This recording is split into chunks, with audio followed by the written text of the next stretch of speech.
इस कहानी की शुरुआत में हम जिमिनी नाम के एक टिड्डे को देखते हैं जिसको काफी ठंड लग रही होती है। थोड़ी दूर चलने पर वो इतावली गांव में पहुंचता है जहां जिमिनी की नजर एक घर पर पड़ती है। वो घर जेपेटो नाम के एक बूढ़े आदमी का होता है जो एक वुड कार्वर होता है, यानी कि वो घड़ियां और खिलौने बनाया करता था और वो अपनी कैट फिगरो और अपनी गोल्ड फिश किलियो के साथ रहता है। जिमिनी दरवाजे के नीचे से जेपेटो के घर में घुसता है और वो देखता है कि जेपेटो किसी चीज पर काम कर रहा है। फिर जिमिनी छुपते छुपते जेपेटो के पास जाता है और वो देखता है कि जेपेटो अपने मरे हुए बेटे की याद में एक कठपुतली बना रहा है जिससे जेपेटो काफी इमोशनल नजर आ रहा था। तभी एक शख्स जेपेटो की खिड़की पर नॉक करता है। उसके आने से जेपेटो परेशान हो जाता है क्योंकि वो शख्स जेपेटो से कुकू क्लॉक बेचने की जिद करता रहता है और रात को भी वो शख्स कुकू घड़ी खरीदने के इरादे में आता है और जेपेटो को मुंह मांगे दाम तक देने को तैयार था, लेकिन जेपेटो इस ऑफर को ठुकरा देता है क्योंकि वो सारी घड़ियां उसके दिल के काफी करीब थी, क्योंकि जेपेटो की वाइफ को इन घड़ियों से प्यार था। अब जेपेटो की वाइफ दुनिया में नहीं है, इसीलिए अब घड़ियां नहीं बेचता और उस शख्स को खाली हाथ जाना पड़ता है। फिर जेपेटो अपनी गोल्ड फिश जिसका नाम किलियो होता है उसे कहता है कि ये लोग नहीं समझते कि ये घड़ियां ही मेरे लिए सब कुछ है और मैं ये घड़ियां उसके लिए बनाता था और उसको इन सारी घड़ियों से प्यार था। फिर जेपेटो अपने बेटे का फोटो उठाते हुए कहता है कि तुम्हारी माँ तुमसे सबसे ज्यादा प्यार करती थी। इससे हमें पता चलता है कि जेपेटो की बीवी और उसका बच्चा इस दुनिया में नहीं है और अब जेपेटो काफी अकेला है। जेपेटो वापस अपने काम पर लग जाता है और पिनोकियो को पूरा करता है। जेपेटो कठपुतली की स्माइल बनाता है। इसकी वजह ये थी क्योंकि जेपेटो चाहता था कि एक कठपुतली खुश रहे और वो कठपुतली पाइन लकड़ी की बनी होने की वजह से जेपेटो उसका नाम पिनोकियो रखता है। पिनोकियो के बनने की खुशी में जेपेटो डांस करने का सोचता है और वो म्यूजिक बॉक्स को ऑन कर देता है जिससे जिमिनी के कपड़ों के साथ कुछ जिमिनी भी उस म्यूजिक बॉक्स में उलझ जाता है। मगर जैसे तैसे जिमिनी उस म्यूजिक बॉक्स से बाहर आकर पिनोकियो और जेपेटो का डांस देखने लगता है। जेपेटो फिगरो के पास पिनोकियो को लेकर आता है, लेकिन फिगरो उससे डरकर दूर भागना शुरू करती है। जेपेटो समझता है कि डरने की जरूरत नहीं, लेकिन फिर भी फिगरो दूर भागती है। लेकिन किलियो को पिनोकियो अच्छा लगता है। फिगरो घड़ी की तरफ इशारा करती है क्योंकि सोने का टाइम हो गया था। थोड़ी देर बाद आसमान में एक टूटता तारा नजर आता है जिसको देख जेपेटो एक विश मांगता है। पहले तो फिगरो को बताने वाला होता है, लेकिन वो रुक जाता है क्योंकि उसका मानना था कि विश बताने से पूरी नहीं होती। फिर जेपेटो सो जाता है और थोड़ी देर बाद एक तेज रोशनी जेपेटो के बेटे की फोटो से टकराकर पिनोकियो पर पड़ती है जिसकी वजह से वो जिंदा हो जाता है। ये देखकर जिमिनी हैरान होता है। जिमिनी जो बोलता है पिनोकियो भी उसकी नकल करता है। अचानक वहाँ ब्लू फेरी आती है और पिनोकियो को डोरी से अलग करती है और उसको ठीक कर देती है। आगे जिमिनी बताता है कि जेपेटो एक बच्चा चाहते थे, उनको पिनोकियो का डेट कहा जा सकता है। ये सुनकर ब्लू फेरी हैरान होती है और कहती है कि अगर उसको असली बच्चा चाहिए था तो विश मांग सकते थे।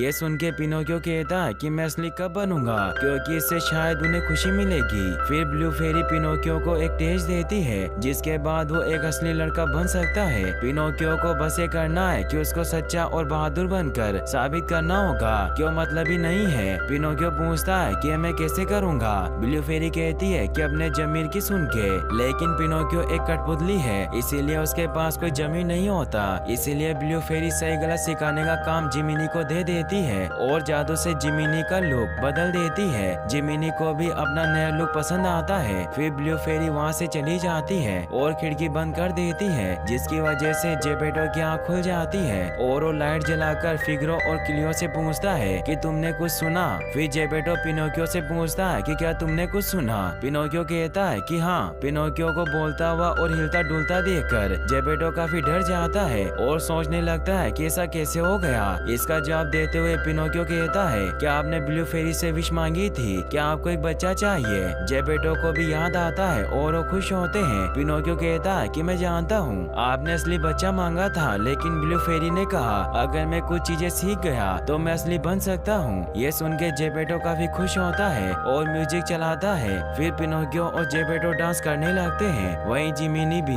एक टॉय के साथ डांस कर रहा होता है। जेपेटो पिनोकियो के लिए जूते बनाता है। सुबह होते ही जेपेटो पिनोकियो को स्कूल के लिए भेजता है और उसको घर का रास्ता भी याद करवाता है। फिर पिनोकियो चला जाता है और जेपेटो के घर सोफिया नाम की एक बर्ड आती है जो कचरा खाती है। जिमिनी को जब पता चलता है कि पिनोकियो स्कूल गया तो वो काफी घबरा जाता है और जल्दबाजी में जाने लगता है, लेकिन वो सोफिया को देखकर डर जाता है। लेकिन सोफिया उसे बताती है कि वो कीड़े नहीं खाती, सिर्फ कचरा खाती है। फिर जिमिनी सोफिया से स्कूल तक जाने के लिए हेल्प मांगता है, जिसके लिए सोफिया मान जाती है। वहीं ओनेश नाम का एक वुल्फ और जॉन नाम की एक कैट जिंदा कठपुतली को देखकर हैरान हो जाते हैं। फिर वो दोनों प्लान बनाते हैं जिसमें वो पिनोकियो को बेला फुसलाकर स्टोम्बोली के पास ले जाएंगे, क्योंकि वो सर्कस शो दिखाया करता था। फिर ओनेश पिनोकियो से थोड़ी बात करता है। पिनोकियो जॉन और ओनेश को बताता है कि उसके पापा चाहते हैं कि वो स्कूल जाए, इसीलिए स्कूल जा रहा है। ओनेश कहता है कि अगर तुम फेमस हुए तो भी तुम्हारे पापा को तुम पर प्राउड फील होगा। ये सुन के पिनोकियो काफी खुश होता है और उनकी बातों में आ जाता है। पिनोकियो उनके साथ जाने लगता है। वहीं जिमिनी सोफिया की मदद से पिनोकियो तक पहुंच जाता है और ओनेश की टोपी पर बैठ जाता है। पिनोकियो की नजर जिमिनी पर पड़ती है और जिमिनी पिनोकियो को समझाता है कि उसे स्कूल जाना चाहिए। तभी जॉन हथौड़ा निकालता है जिमिनी को मारने के लिए, लेकिन जॉन जैसे हमला करता है जिमिनी वहाँ से हट जाता है और हथौड़ा ओनेश को लगने की वजह से वो बेहोश हो जाता है। फिर जिमिनी और पिनोकियो के बीच बातें शुरू हो जाती है, जिसमें पिनोकियो जिमिनी से कहता है कि ओनेस्ट और जॉन उसे फेमस कर देंगे, जिससे पापा को प्राउड होगा। इस पर जिमिनी कहता है कि तुम्हारे पापा चाहते थे कि तुम स्कूल जाओ और किसी का नाम ओनेस्ट होने का ये मतलब नहीं कि ईमानदार हो और तुम उन पर यकीन कर लो। ये सुन के पिनोकियो कहता है कि मुझे किस पर यकीन करना चाहिए। इस पर जिमिनी कहता है कि अगर तुम्हारी जगह मैं होता तो मैं उस पर यकीन करता जिस पर ब्लू फेरी ने करने को कहा था। ये सुन के पिनोकियो जिमिनी की बात मान लेता है और स्कूल जाने के लिए तैयार हो जाता है। अब जिमिनी और पिनोकियो स्कूल तक पहुंच जाता है और जिमिनी क्लास में अकेले जाने के लिए कहता है क्योंकि वहाँ कीड़ों की कदर नहीं होती। पिनोकियो अकेले जाने के लिए मान जाता है और पिनोकियो को स्कूल जाता देखकर जिमिनी खुश हो रहा होता है। अचानक हम देखते हैं कि एक टीचर पिनोकियो को क्लासरूम में लात मार के भगा देता है, ये बोलते हुए कि स्कूल असली बच्चों का है, किसी कठपुतली के लिए नहीं, और कठपुतली का काम बस लोगों को हंसाना है। पिनोकियो के साथ ऐसा होता देखकर क्लासरूम के बच्चे हंसते हैं। जिमिनी को भी काफी बुरा लगता है और वो सोचता है कि ये क्या हो गया। तभी जॉन जिमिनी को शीशे के बने जाल में कैद कर देता है ताकि वो पिनोकियो को बहकाने से रोक न सके। जिमिनी खुद को जाल से बाहर निकालने की कोशिश करता है, लेकिन वो नहीं निकल पाता और ओनेस्ट इस मौके का फायदा उठाते हुए पिनोकियो को अपनी बातों में फंसाने लगता है और उसे समझाता है कि स्कूल तुम्हारे लिए नहीं है। तुमने देखा ना उन्होंने तुम्हें क्या कहा कि कठपुतली तमाशे में ही अच्छे लगते हैं। थोड़ी बातें और करके ओनेस्ट और जॉन अपने प्लान में कामयाब हो जाते हैं और पिनोकियो को अपने साथ चलने के लिए मना लेते हैं। उधर जिमिनी पिनोकियो को आवाज लगाता है, लेकिन उसको कुछ सुनाई नहीं देता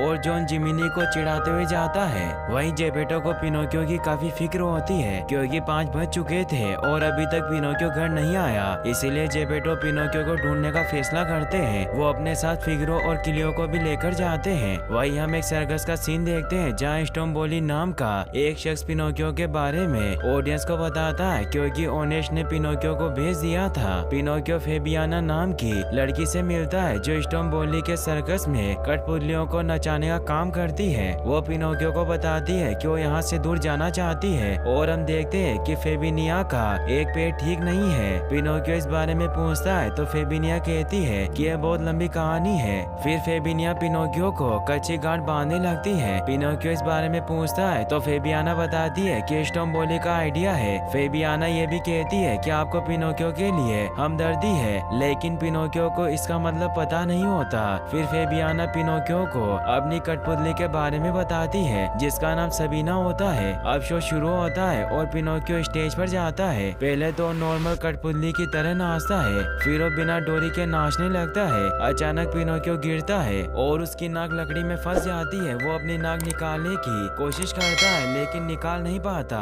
ये देखकर वहाँ बैठी ऑडियंस हंसने लगती है क्योंकि उनको लगता है कि ये एक्ट का हिस्सा है। फिर वहाँ सबीना आती है जिसको फेबियाना चला रही होती है। वो पिनोकियो की मदद करती है और सबीना और पिनोकियो नाचने लगते हैं। फिर वहाँ बाकी कठपुतलियाँ भी आने लगती है जिसके साथ पिनोकियो नाच रहा होता है। ये बाकी कठपुतलियाँ एक मशीन की मदद से चल रही होती है जिसको स्टोम्बोली चला रहा होता है। ये शो स्टोम्बोली भी काफी एंजॉय कर रहा था और वो नाचते नाचते मशीन पर गिर जाता है जिसकी वजह से स्टेज पर जो कठपुतलियाँ होती है उनकी स्पीड बढ़ बढ़ जाती है और उनकी स्पीड को मैच करने के लिए पिनोकियो भी तेजी से नाचने लगता है, जिसकी वजह से उसके पैरों में आग लग जाती है। ये देखकर स्टोम्बोली घबरा जाता है और पिनोकियो को रुकने के लिए कहता है। लिन को स्टोम्बोली की आवाज सुनाई नहीं देती। फिर स्टोम्बोली जल्दी से पिनोकियो के पैरों पर एक बाल्टी पानी डालता है, जिससे आग बुझ जाती है और ये शो यहीं पर खत्म हो जाता है। ऑडियंस को ये शो काफी पसंद आता है और वो लोग स्टेज पर पैसा फेंकना शुरू कर देते हैं। ये देखकर स्टोम्बोली काफी खुश होता है और पिनोकियो को उठाकर सबको शुक्रिया कहने लगता है। शो खत्म होने के बाद पिनोकियो अकेला बैठा हुआ होता है और बाकी कठपुतलियों को देखने लगता है। अचानक पिनोकियो को गाने की आवाज आने लगती है और उस आवाज का पीछा करते हुए फेबियाना के रूम पहुंचता है और बाहर से फेबियाना को नाचते हुए देखने लगता है। फेबियाना सबीना को नचाने लगती है तो पिनोकियो अंदर आता है और उसके साथ डांस करने लगता है। अचानक वहाँ स्टोम्बोली आ जाता है और पिनोकियो को पिंजरे में डाल देता है। वो पिनोकियो से काफी बुरा बर्ताव करता है। पिनोकियो इससे काफी दुखी हुआ अपने दोस्त जिमिनी और डेड जेपेटो को आवाज लगाता है तो स्टोम्बोली उसे कहता है कि तुम लावारिस हो, क्योंकि कभी किसी लकड़ी की कठपुतली के कोई माँ बाप नहीं होते।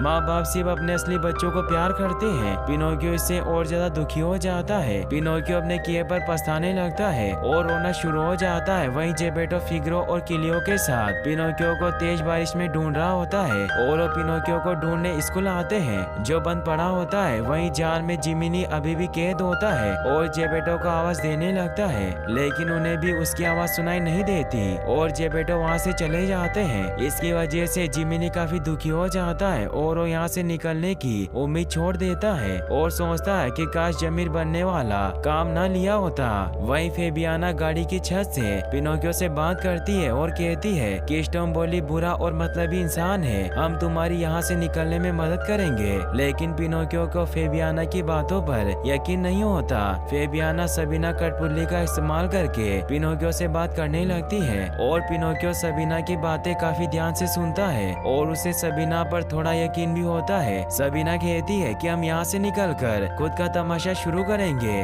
जहाँ सबको इज्जत मिलेगी। तभी वहाँ स्टोम्बोली आ जाता है और फेबियाना सबीना को ऊपर खींच लेती है। स्टोम्बोली पिनोकियो से पूछता है कि यहाँ कौन था, लेकिन पिनोकियो जवाब नहीं देता। फिर स्टोम्बोली की नजर ऊपर वाले दरवाजे पर जाती है और उसे लॉक कर देता है और जाता हुआ पिनोकियो को आराम करने के लिए कहता है, क्योंकि अब शो दिखाने के लिए दूसरे शहर जा रहे होते हैं। उनकी गाड़ी जिमिनी के पास से होकर गुजरती है। जिमिनी जब ये देखता है कि उस गाड़ी में पिनोकियो है तो जिमिनी पिनोकियो को आवाज देता है, लेकिन उसकी आवाज सुनाई नहीं देती। तभी गाड़ी के पहिए से एक पत्थर जाकर टकरा जाता है और जार ऊपर की तरफ उड़ जाता है। इस मौके का फायदा उठाते हुए जिमिनी उस जार को उठाता है और उसमें से निकल जाता है और पिनोकियो के पास जाता है। पिनोकियो उसको देखकर काफी खुश होता है। जिमिनी कहता है कि फेमस होने के बाद कैद होना पड़ेगा, ऐसा तो तुमने नहीं सोचा होगा। इस पर पिनोकियो कहता है कि मैं फेमस होना नहीं चाहता था। ये बोलते ही पिनोकियो की नाक लंबी हो जाती है और पिनोकियो के साथ जिमिनी भी हैरान हो जाता है। आगे पिनोकियो कहता है कि लोगों की बजाई हुई ताली मुझे अच्छी नहीं लगी, क्योंकि ये झूठ था, इसीलिए पिनोकियो की नाक और लंबी हो जाती है। फिर जिमिनी समझ जाता है कि ये सब ब्लू फेरी की वजह से हो रहा है, क्योंकि उन्होंने पिनोकियो को सच्चा बनने के लिए कहा था और जब भी पिनोकियो झूठ बोलेगा उसकी नाक लंबी होती जाएगी। फिर ये बात जिमिनी पिनोकियो को समझाता है तो पिनोकियो माफी मांगता है, क्योंकि उसने जिमिनी की बात नहीं मानी थी। ये बोलते ही पिनोकियो की नाक थोड़ी छोटी हो जाती है। फिर पिनोकियो वापस से झूठ बोलता है, जिससे उसकी नाक लंबी हो जाती है और जिमिनी पिंजरे की चाबी तक पहुंच जाता है और इस प्रकार जिमिनी पिनोकियो को केस से आजाद करके वहां से भाग निकलता है। पिनोकियो जिमिनी को सबीना के बारे में बताता है। अचानक वहाँ एक गाड़ी आती है जो पिनोकियो को उठा लेते हैं और जिमिनी उस गाड़ी में उछल जाता है और वो गाड़ी प्लेजर आइलैंड जा रही होती है। वहाँ पिनोकियो की मुलाकात लैम्पविक और ड्राइवर से होती है। पहले तो पिनोकियो का मन नहीं होता वहाँ जाने का, क्योंकि उसको इन लोगों पर यकीन नहीं होता, लेकिन वो पिनोकियो को अपने साथ चलने के लिए मना लेते हैं और वहाँ पहुंचकर पिनोकियो देखता है कि वहाँ बच्चे तोड़फोड़ और खाना पीना ही कर रहे हैं। ये देखकर पिनोकियो को काफी बुरा लगता है और वो सोचता है कि अगर पापा को पता चला कि मैं यहाँ हूँ तो उन्हें काफी बुरा लगेगा। वहीं जेपेटो किलियो और फिगरो के साथ होता है और सोचता है कि पिनोकियो को असली बच्चे की तरह स्कूल नहीं भेजना चाहिए था, पता नहीं वो कहाँ होगा। तभी अचानक वहाँ पर सोफिया आती है है और प्लेजर आइलैंड वाला पर्चा जेपेटो को दिखाती है। ये देखकर जेपेटो काफी परेशान होता है और कहता है कि अगर वो प्लेजर आइलैंड पर है तो मुसीबत में है। उधर जिमिनी वहाँ पहुँचता है और देखता है कि कुछ काली आत्माएं गधों को पिंजरे में डाल रही होती है। ये देखकर जिमिनी हैरान हो जाता है। वहीं पिनोकियो और लेम्बोविक पुल में गेम खेलते हैं। पिनोकियो सोचता है कि काश मेरा जमीर अभी भी यहाँ होता। तभी जिमिनी वहाँ जाता है और पिनोकियो को आवाज देता है। पिनोकियो जब जिमिनी की आवाज सुनता है तो हैरान हो जाता है। तभी लेम्बोविक जिमिनी को स्टिक मारता है जिससे वो पाइप से होता हुआ जाता है और वही नजारा देखता है जो आते हुए देखा था। उधर लेम्बोविक के कान गधे जैसे होने लगते हैं और उसकी पूंछ भी निकलने लगती है। ये देखकर पिनोकियो काफी हैरान हो जाता है और लेम्बोविक पिनोकियो से मदद मांगता है, लेकिन तब तक बहुत देर हो जाती है। लेम्बोविक पूरी तरह से गधा बन जाता है और पिनोकियो के कान गधे के जैसे हो जाते हैं और उसकी पूंछ भी आ जाती है। तभी वहाँ जिमिनी आ जाता है और पिनोकियो को वहाँ से ले जाता है। उनका पीछा एक आदमी और एक काली आत्मा करते हैं, लेकिन पिनोकियो और जिमिनी समुद्र में कूद जाते हैं और वो दोनों जेपेटो के घर जाते हैं, लेकिन जेपेटो वहाँ नहीं होता।